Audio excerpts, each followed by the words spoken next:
Hey, you remember the big rhinoceros-looking guy? You're gonna have to be more specific. He's like on the loose. Oh man, trig finals next period.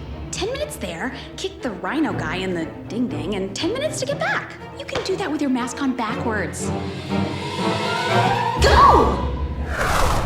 So it was a year after Treyarch and Activision had released Spider-Man 2, their game based on the movie. And with the sequel being such an improvement over the original, it only made sense to do another one. But with the third movie still years away, well, what's a publisher to do? I'll tell you what they do. They find other ways to make money.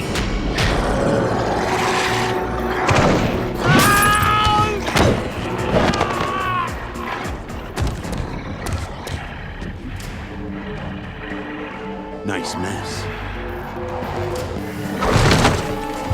And in this case, that meant, hey, what about the comic books? Let's do a Spider-Man game based on the comic books.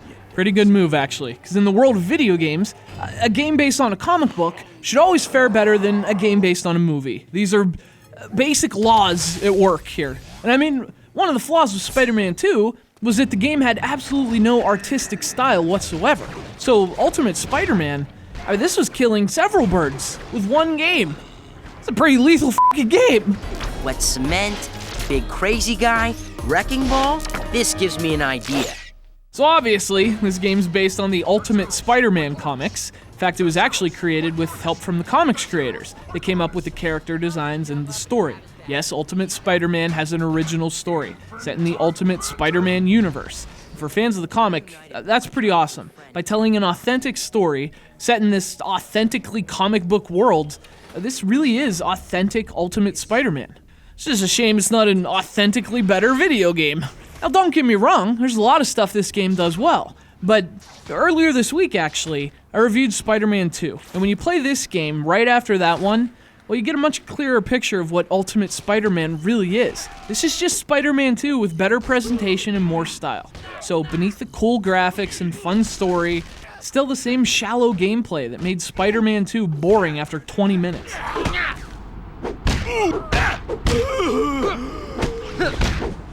But, to the game's credit, it does have cool graphics and a fun story. In fact, speaking of those graphics, the game uses what is basically cel-shading to pull off this really cool style. It's like the comic books, but in 3D. Like, the characters have ink outlines, but they also have real shape and depth. It's a neat effect, and the game actually looks kind of awesome in motion, especially during the boss battles.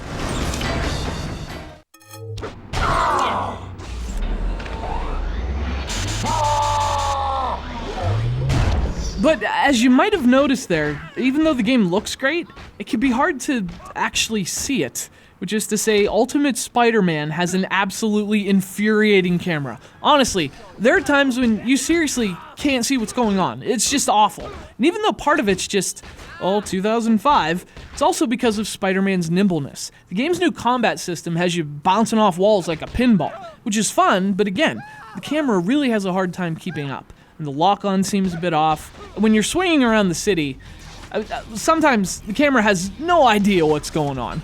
Actually, that's another change, the swinging. Something about it just feels clunky this time. And I can't really put my finger on it, but it's just not as fluid or responsive as before. Which is a bit of a problem, considering there are literally about 60 races in this game, and you have to do them to progress. It's a shame. It's like, the coolest thing about Spider-Man is how he can swing through the city, and yet, that's one of the weakest things about Ultimate Spider-Man. I seriously dreaded when I had to race. Thanks a lot, Pete. Oh man, I suck. Listen, Ultimate Spider-Man is definitely a better game than Spider-Man 2, but it's such a marginal improvement. Yeah, the presentation's awesome, it looks great, and the combat's more fun, but you still have those same tired objectives, as well as that restrictive dynamic between, open world city, but a controlled and somewhat linear mission structure. In fact, this game has a lot in common with Spider-Man 2. That game was all about its size, despite its lack of lasting gameplay. This one's all about its presentation, and it has the same amount of lasting gameplay. Same amount of good music, too. I guess if I sound harsh on this game, it's only because I was expecting it to be a lot better than its predecessors. I mean, it's such a cool-looking game, with the graphics and the Venom missions and the bouncy combat. I mean, expect this thing to be a huge step forward. turns out it's not so huge. Ultimate Spider-Man does fix things, but it doesn't fix enough. It's a good game, but it's not good enough. Thanks to Kevin from Jersey City, New Jersey for sending it in. I am so scared I can't even finish my lame joke.